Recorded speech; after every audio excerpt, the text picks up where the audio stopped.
Assalamualaikum warahmatullahi wabarakatuh. Halo, perkenalkan nama aku Mutiara Kamila dari kelas 11 MIPA 5.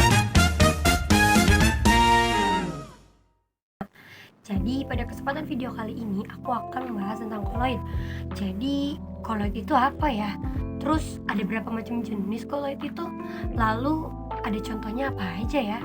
Nah, sebelum masuk ke salah satu contoh yang akan aku bahas nanti, aku akan sedikit ngejelasin nih tentang apa itu koloid beserta dengan pengelompokannya. Jangan lupa disimak ya. Sistem koloid adalah suatu campuran heterogen antara dua zat atau lebih, di mana partikel-partikel zat yang merupakan fase terdispersi tersebut merata dalam zat lain, atau disebut juga dengan medium pendispersi. Pada umumnya, fase terdispersi memiliki jumlah molekul yang lebih kecil dibandingkan fase pendispersi. Selanjutnya ada pengelompokan sistem koloid. Jadi terdapat 3 fase zat, yaitu padat, cair, dan juga gas. Dari ketiga fase zat tersebut dapat dibuat 9 kombinasi campuran fase zat. Tetapi yang dapat membentuk sistem koloid itu hanya 8.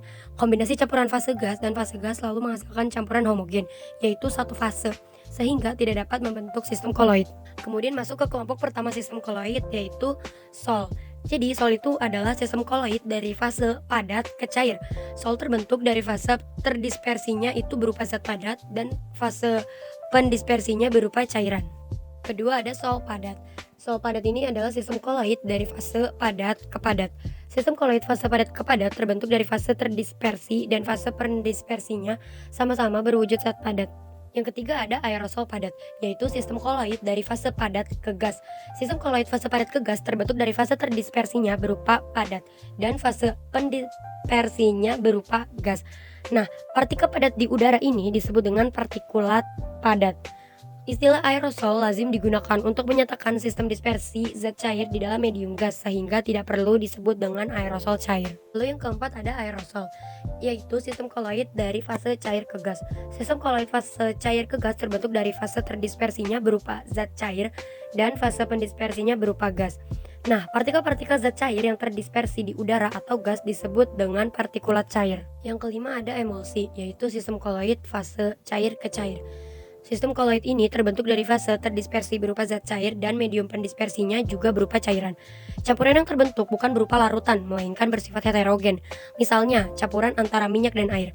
Air yang bersifat polar tidak dapat bercampur dengan minyak yang bersifat non-polar. Untuk dapat menyatukan air dan minyak harus ada zat penghubung antara keduanya. Zat penghubung ini harus memiliki gugus polar dan juga harus memiliki gugus non-polar, sehingga zat penghubung tersebut dapat bercampur dengan air dan dapat pula bercampur dengan minyak. Contohnya adalah sabun. Oleh karena itu, untuk menghilangkan minyak yang menempel pada tangan dapat menggunakan sabun lalu dibilas dengan air. Lalu yang keenam ada emulsi padat, yaitu sistem koloid dari fase cair ke padat. Sistem koloid fase cair ke padat terbentuk dari fase terdispersinya berupa zat cair dan medium pendispersinya berupa zat padat. Yang ketujuh ada busa, yaitu sistem koloid fase gas ke cair. Sistem koloid ini terbentuk dari fase terdispersi berupa gas dan medium pendispersinya berupa zat cair. Jika kita mengocok larutan sabun akan timbul busa. Di dalam busa sabun terdapat rongga yang terlihat kosong. Busa sabun merupakan fase gas dalam medium cair. Dan yang terakhir ada busa padat, yaitu sistem koloid dari fase gas ke padat.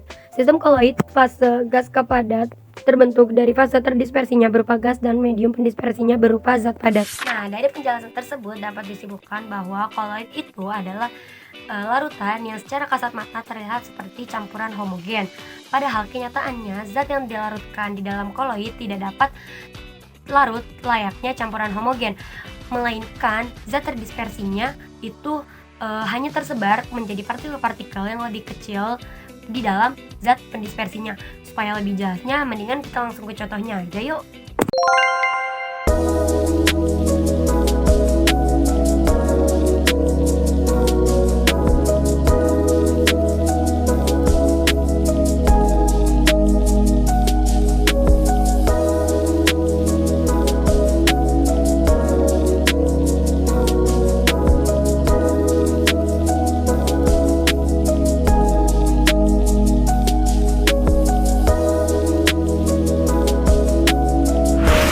Bisa dilihat sebelumnya, aku ambil contoh koloid pada kehidupan sehari-hari yaitu air susu.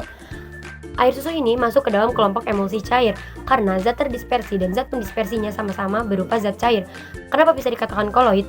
karena partikel air dan susu memiliki tingkat kepobaran yang berbeda, sehingga keduanya tidak bisa bercampur dengan sempurna. Namun, kandungan lemak dan protein pada susu juga tidak dapat mengendap dalam larutan. Itulah kenapa air susu bisa dikatakan dengan koloid. Sekian video dari aku, semoga penjelasannya dapat dipahami. Wassalamualaikum warahmatullahi wabarakatuh. Bye bye.